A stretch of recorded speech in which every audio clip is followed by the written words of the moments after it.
Hello, everyone. My name is Jeff Mattox, as everybody already knows. I'm a military brat.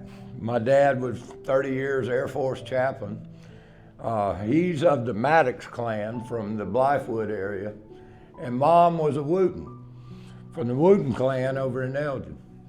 And all my life, up until 1990, I was traveling around everywhere. I think we moved 23 times until I was about 30. And in 1990, the bottom fell out. I was living in Washington, D.C. doing remodels in Georgetown. And the bottom fell out in the economy at the time, and building kind of ceased. And so I moved back here with my family. I had just had a son and decided that I didn't want him raised in that, for lack of a better word, hellhole. And we came back here, and I settled in and started in construction here.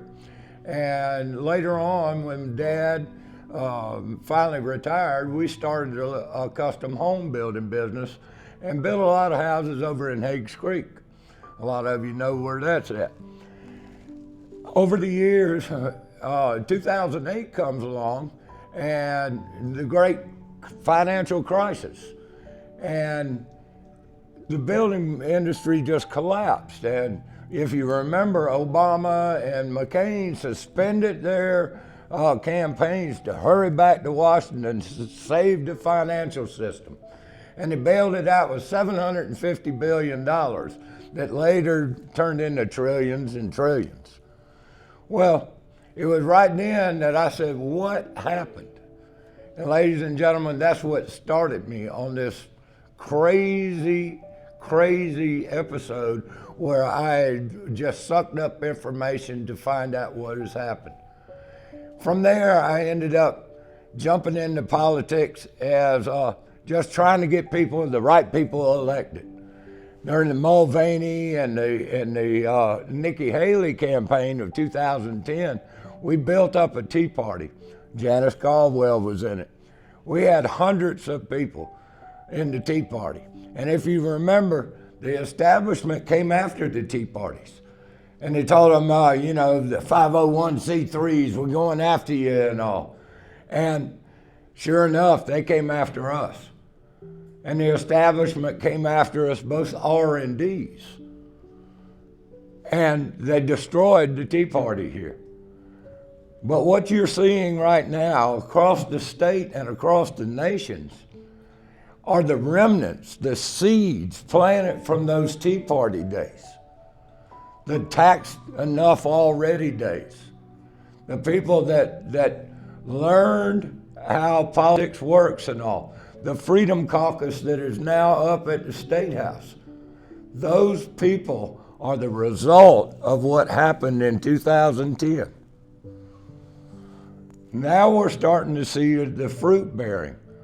But at the local level, the county is strapped by mandates from the state and mandates from the federal government that create central planning to a point that you get boondoggles like economic development spec buildings on hills, fee and lose into industrial parks, which benefit the corporations, and we get stuck with the infrastructure cost and the cost of sending police and fire and all that to them. And all they pay is just a little pittance. Whereas businesses, regular old mom and pop businesses, are taxed and taxed and taxed.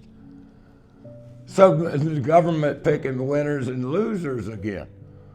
And every time you turn around, you see money from the federal government, money from the state government that comes down through and's got strings attached to where now they're working on sustainable development.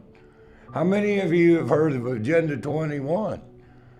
How many of you know how that affects what happens here in the county?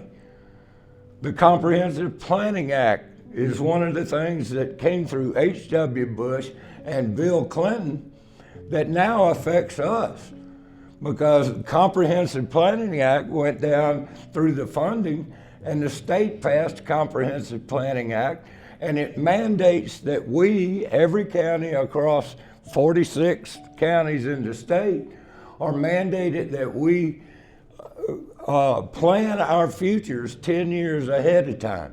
And we here in Kershaw County call it Vision 2030. And it's sustainable development. And it's all out of the UN. And it's done by hook and by crook. And the people that are on county council are well-intentioned, but they don't understand how the camel is getting his nose under the tent that leads us to a totalitarian government. That's done a tiptoe to tyranny has been going on for over 100 years. And yet we don't notice it because it's just a little bit at a time. And I'm interested in how do we stop it? How do we restore liberty? This country was based on God-given rights of each individual: life, liberty, and the pursuit of happiness. Happiness, to the founders and all, was synonymous with, it's the same thing as private property. Because in order to be happy, you have to have private property. And I'm of a belief of this: don't hurt people and don't steal their stuff. And I think that you can judge any law, any rule, any regulation by just this simple rule. Now, it's said a little bit different in the Bible, you know, something about do unto others as you would have done unto you. Love thy neighbor as thyself. It's the same thing. We don't need lawyers writing up scribbles on piece of papers that you can't understand. We've got to get back to the basics of natural rights. And that's why I'm here. That's why I'm open to any suggestion of how we get back. But we have to put limits on the government because they've broken the chains, they breached our trust, and now we have to fight to get it back. Thank you.